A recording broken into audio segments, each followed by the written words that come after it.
நாளைக்கான வீடியோக்குரிய promo release பண்ணியிருக்காங்க. வீடியோக்குள்ளே போகிறதுக்கு முன்னாடி நம்ம சேனலை சப்ஸ்கிரைப் பண்ணிடுங்க. உங்களுக்கு நம்மளோட வீடியோ ரொம்ப பிடிச்சிருந்துச்சி அப்படின்னா மறக்காமல் அந்த லைக் பட்டனே தட்டி விட்டுருங்க. ப்ரோமோ வந்துட்டு நல்லாவே இருக்குது. ஸோ ஸ்கிப் பண்ணாமல் கடைசி வரைக்கும் பாருங்கள்.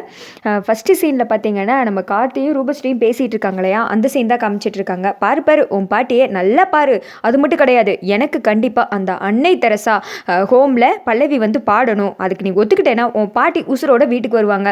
இல்லைனா நம்ம பசங்களை பற்றி சொல்ல தேவையில்லையே, உரிச்சிருவாங்க அப்படின்னு கார்த்தி சொல்ல, சார் என்ன சார் இப்படிலாம் வந்து மிரட்டிட்டு இருக்கீங்க, ஏன் சார் இப்படிலாம் பண்ணிட்டு இருக்கீங்க அப்படின்னு சொல்லி கேட்க, நான் தான் சொல்லிட்டேனே எனக்கு பல்லவி வந்து பாடணும் அப்படின்றாங்க. அதெல்லாம் என்னால் முடியாது சார் அப்படின்னு சொல்ல, இங்கே பாரு நான் உங்ககிட்ட பேசவே விருப்பம் இல்லை, டேய் ராஜா நீ நடத்துடா அப்படின்னு சொல்ல, அந்த சைடு வந்துட்டு கொளுத்த ஆரம்பிச்சிடுறாங்க பயங்கரமாக. இன்னும் நெருப்பை ஊற்றி, ஏன் ரூபஸ்ரீ என்னை காப்பாத்துடி முடியலடி, பயங்கரமாக பற்றி எரியுதுடி அப்படின்னு சொல்ல, பாட்டி பாட்டி அப்படின்னு சொல்லிட்டு ரூபஸ்ரீ இந்த பக்கம் அலற. இதெல்லாம் பார்க்கும்போதே ரொம்ப சந்தோஷமா இருக்கு.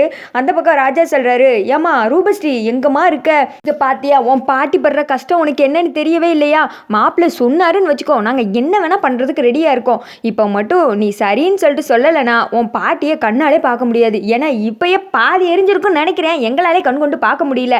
என்ன பாட்டி சரிதானே, உன் பேத்தி மனசை வச்சா தான் நீ வீட்டுக்கு போக முடியும், இல்லைன்னு வச்சுக்கோ கடைசி வரைக்கும் இந்த சேர்லேயே உட்கார வேண்டியதா, நீ ஆல்ரெடி ஒரு பண பீசாசு, பணத்தையும் போட்டு எரிச்சு விட்ருவோம் பார்த்துக்கோ அப்படின்னு சொல்ல, எடி ஏதாவது ஒன்று பண்ணி தொலைண்டி, இவன் பேசுறத வர என்னால் கேட்கவே முடியல, எதோ சொல்லி பயங்காட்டுறேன்டி அப்படின்னு சொல்ல, சார் ஏன் சார் இப்படிலாம் பண்ணிட்டு இருக்கீங்க நீங்கள், அவங்க வயசானவங்க பாவம், என் பாட்டி இல்லாமல் என்னால் இருக்கவே முடியாது, எதுக்கு அவங்கள கூப்பிட்டு வச்சு இவ்வளோ டார்ச்சர் பண்ணிட்டு இருக்கீங்க, உங்களுக்கு எனக்கும் தானே சண்டை, எதுக்கு அவங்கள இழுக்கிறீங்க அப்படின்னு சொல்ல, வேற வழி தெரியலையே, வழக்கம் போல என்னை ஏமாற்றி காரியம் சாதிச்சுக்கிறதே உங்களுக்கு வேலையாக போயிடுச்சு, என்னால் எதுவும் பண்ண முடியலன்னு சொல்லிட்டு நீங்கள் நினைக்கிறீங்க, நான் பண்ணால் நீங்கள் தாங்க மாட்டீங்க, என்னோட வழி இப்போ என்னன்னு புரியுதா, உங்களை மாதிரி நான் இறங்கினேன்னு வச்சுக்கோங்க உங்களை விட தரமாகவே வேலை செய்வேன், உண்மையை ஒத்துக்கோ, இல்லாட்டினா பல்லவியை பாட வைக்க முடியாதுன்னு சொல்லிட்டேன்னு வச்சுக்கோ பாட்டி வரவே முடியாது அப்படின்னு சொல்ல, ரூபஸ்ரீ பயங்கரமாக யோசிக்க ஆரம்பிச்சிடறாங்க.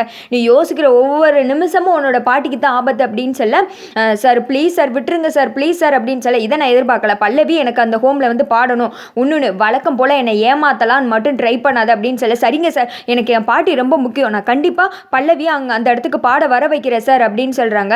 என்ன எப்பவும் போல் ஏதாவது என்னை வந்துட்டு கோல்மால்தனம் பண்ணி ஏமாத்தலான்னு பார்க்குறீங்களா அப்படின்னு சொல்ல, சார் சத்தியம் பண்ணி சொல்கிறேன் சார் என் பாட்டி உயிர் எனக்கு ரொம்ப முக்கியம் சார், அவங்க எல்லாத்தையும் என்னால் இருக்கவே முடியாது, நான் வந்துட்டு உண்மையாக தான் சார் சொல்கிறேன், கண்டிப்பாக நான் வந்துட்டு பல்லவியை பாடுறதுக்கு ஏற்பாடு பண்ணுறேன் சார் அப்படின்னு சொல்ல, சரி நீ பாடுறதுக்கு ஏற்பாடு பண்ணு அப்புறமேட்டி பார்ப்போம், ஆனால் இதில் நான் சம்மந்தப்பட்டிருக்கேன் அப்படின்னு சொல்லிட்டு அவங்களுக்கு தெரியவே கூடாது, எதேச்சியாக அவங்க வந்து பாடணும், பல்லவி யாருன்னு சொல்லிட்டு நான் அன்னைக்கு பார்க்கணும் அப்படின்னு சொல்கிறாங்க.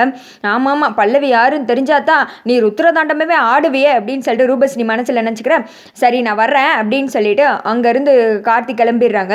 ரூபஸ்ரீ மட்டும் நின்று யோசிச்சுட்டே இருக்காங்க, ஐயோ பாட்டி என் கூட சேர்ந்து உனக்கு இப்படி தேவையில்லாத பிரச்சனை வந்துருச்சு அப்படின்னு சொல்ல, அந்த சைடு நல்ல வேலை கிளவி உன் பேத்தி ஒத்துக்கிட்டா, நீ உயிர் தப்பிச்ச, இல்லைன்னு வச்சுக்கோ உன் பேட்டியை கையாலே நீ வந்துட்டு இன்னைக்கு சமாதி ஆயிருப்ப, உறிஞ்ச பிராய்லர் கோழியாக மாறி இருப்ப அப்படின்னு சொல்ல, டே உங்களுக்குலாம் அறிவு இருக்காடா, என்னை கெட்டி வச்சு இப்படி டார்ச்சர் பண்ணுறீங்களேடா, ஒரு வயசானவன் கூட உங்களுக்கு கண்ணு தெரியலையா அப்படின்னு சொல்ல, யாரு நீ தானே, நீ எப்படிப்பட்டவன் எங்களுக்கு நல்லாவே தெரியும், பேசுறத பாரு பேசுறது மட்டும் வாயிலேயே பேசுவேன், நீ எப்பேற்பட்ட கோல்மால்தன பாட்டின்னு எனக்கு என்ன தெரியாதா அப்படின்னு சொல்லிட்டு ராஜா சொல்ல, ஏய் உன்னை விட மாட்டேன்டா, நான் என்னை கெட்ட மட்டும் அவுத்து விடு உனக்கு இருக்கு அப்படின்னு சொல்ல, அவுத்து விட்டா பார்க்கலாம், உன்னெல்லாம் விடவே கூடாது, நீ இங்கே இரு அப்படின்னு சொல்லிட்டு ராஜா சொல்ல, அடுத்து வந்துட்டு ரூபஸ்ரீ என்ன பண்ணேன்னு தெரியாமல், இது ஐஸ்வர்யா கிட்ட சொல்லலாமா வேணாமா, இப்போ என்ன பண்ணுறது, ஐஸ்வர்யா கிட்ட சொல்லியே தான் தீரணும், வேறு வழியே கிடையாது, அவங்க ஏதாவது ஐடியா கொடுப்பாங்கல்ல, ஒருவேளை அவங்க பல்லவியை மாற்றி வேறு யாராவது அமுச்சு விட்டா நம்ம பாட்டி அவ்வளோதான் ஓகையா, பேசாமல் நம்மளே இதை தீபா கிட்ட பேசி எப்படியாவது அங்கே வர வச்சிட வேண்டியதான், இப்போ நம்ம பாட்டியோட உயிர் தீபா கையில் தான் இருக்குது, அவகிட்டே ஸ்ட்ரெயிட்டாக பேசிட வேண்டியதான் அப்படின்னு சொல்லிட்டு வேறு வழி இல்லாமல் தீபாவுக்கு தான் கால் பண்ணுறதுக்கு ரூபஸ்ரீ ஃபோன் எடுத்து ட்ரை பண்ணிகிட்டு இருக்காங்க யோசித்துக்கிட்டு. அதோட பார்த்தீங்கன்னா இந்த ப்ரோமோ வந்துட்டு முடிஞ்சிடுது.